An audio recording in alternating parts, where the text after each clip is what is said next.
Hello students, so today we are going to start with our new topic of permutation and combination. Okay, so there are two different topics in this chapter that we'll be discussing independently.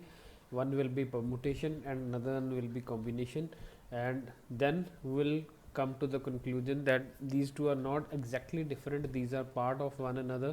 Means permutation are particular cases of combination, or we can say combination is a part of permutation also. Okay, so today we'll start with its first topic, that is fundamental principle of counting. In permutation and combination we'll study about fundamental principle of counting. तो permutation और combination में जितनी भी बातें होंगी they will all be dependent upon how to count the number of ways.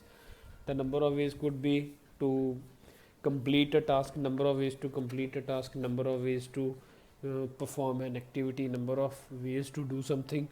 तो इस सब के बारे में ही पूरे का पूरा permutation और combination based होगा. Means it will be directly based on how to count the number of ways. Okay, तो fundamental principle of counting says that in order to count the number of ways there are two principles with us. First principle is fundamental principle of counting with multiplication and second is with addition. So first is multiplication principle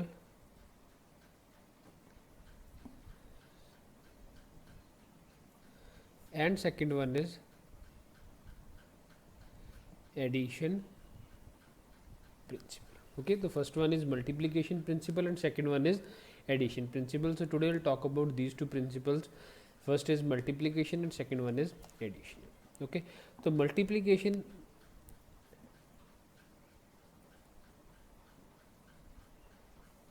principal हमें क्या कहता है? Multiplication principal हमें कहता है कि let there be a task A. Let us suppose हमारे पास एक टास्क है जिसको करने के कितने तरीके हैं मेरे पास? M ways. Let there be a task A. To complete that task A, let us suppose how many number of ways are there? There are M ways. And there be a task B and number of ways to complete that task B is n. Okay, so first there is task A and number of ways to complete that task A is m. Then there is task B, number of ways to complete that task is n. Now let us suppose there is some activity which includes both A and B.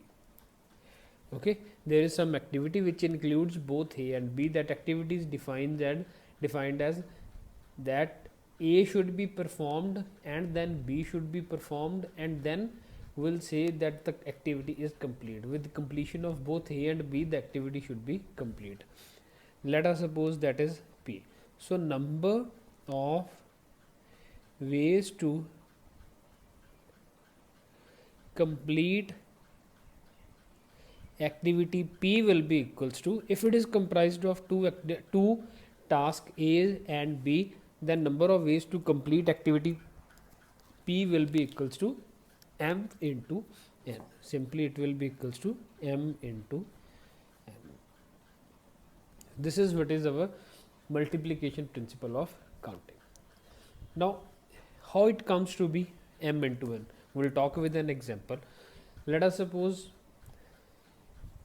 you have to get ready for your school in the morning. Okay, आपको school जाने के लिए ready हो रहा है. You are having 5 shirts with you, 5 uniform shirts are there with you, and there are 3 trousers of your uniform, and there are 2 shoes pairs. Okay, there are 2 complete pairs of shoes are there. So we are having 5 shirts, 3 trousers and 2 shoes, and you have to get ready for your school. Now getting ready for school will include selecting a shirt also, it will include selecting a trouser also, and it will include selecting a pair of shoes also. Okay, so let us suppose we'll define it as activity A, it has activity B, and it has activity C. Now getting ready will be comprised of both of all 3, A, B, C. Okay, now in how many number of ways task A could be completed? Means how many number of options are there with me to select a shirt? Because there are 5 shirts, means there are total 5 options with me to select shirts. Okay, now first I have selected, if I have selected a shirt, then how many number of options are there with me to select a trouser? They are 3. And how many number of options are there with me to select shoes? They are 2. The total number of ways will be 30 ways. So means with this available options, there are 30 ways you can get ready for your school. Okay, let us, if we say this is shirt 1, shirt 2, shirt 3, shirt 4, shirt 5, then it is trouser 1, trouser 2, trouser 3, then shoe 1, shoe 2. The combination could be shirt 1, trouser 1, shoe 1. It could be shirt 1, trouser 1, shoe 2. It could be shirt 1, trouser 2, shoes 1. It could be shirt 1, trouser 2, and shoes 2. So in this way, the total number of ways that will be there to complete that activity will be 30. Okay, so hence if an activity is completed by completion of 2 different tasks and number of ways to complete those tasks is m and n respectively, then total number of ways to complete that activity will be simply m into n. This is what is said by the multiplicative principle of counting. Okay, so we'll talk with then another example. A hall has 12 gates. In how many ways? In how many ways a man can enter that hall through one gate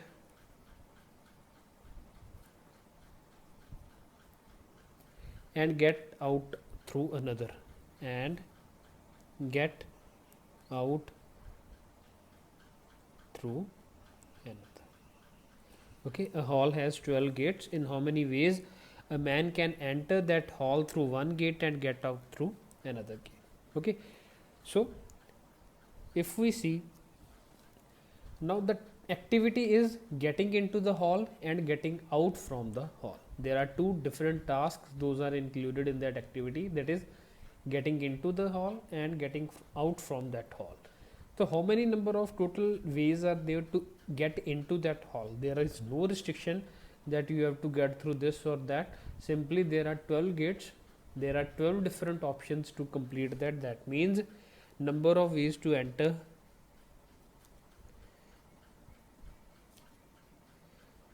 is 12. Because there are 12 gates, the number of ways to enter is equals to 12. But the question says and get out through another. That means the gate through which you are entering should not be the same through which you are getting out. Means number of ways to enter are 12. Now one will be occupied. Means you can get inside through any gate, but now that gate will be locked, you will not be able to come out through that gate. So number of ways to come out will be, means one door is locked out of 12. So how many number of ways are left with us to complete the task? That is 11. So means total number of ways there will be 12 into 11, means it will be 132 ways. Okay, so this is how we can apply the basic principle of multiplication in counting. Okay. Now second principle that we have to discuss is addition principle of counting.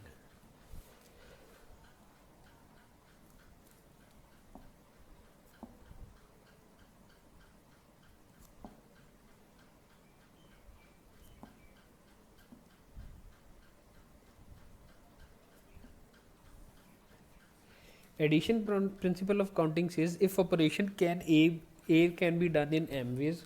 Let us suppose there is a task A which could be done in m ways. There is task B which could be done in n ways. Okay, let us suppose there is a task A which could be done in m ways, and there is task B which could be done in n ways.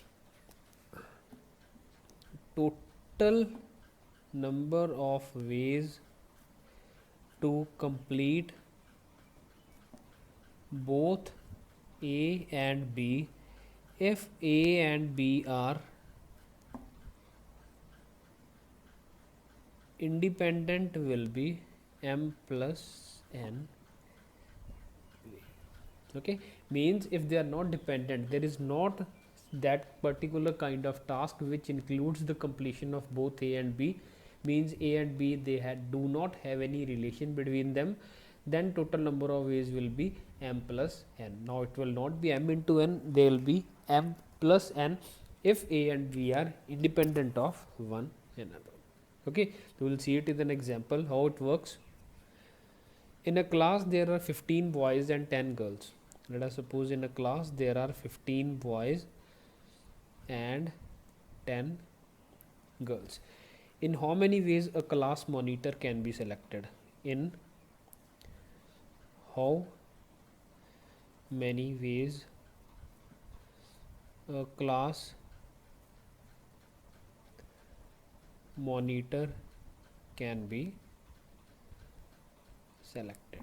Okay, so now if we see, there are two options with us, either that class monitor could be boy or that could be a girl also. So means there are two different tasks. Selecting a boy is a task for which there are 15 options, and selecting a girl is a task for which there are 10 options. But there is nothing like that a first a boy will be selected, then a girl will be selected, or first a girl will be selected, then a boy will be selected. Simply question says in how many ways we can select a number of we can select a class monitor from 15 boys and 10 girls. So now let us suppose in your class there are 15 boys sitting and 10 girls are sitting there, means you are sitting in combination. On each desk there is one boy and girl, on the rest they are occupied by boys.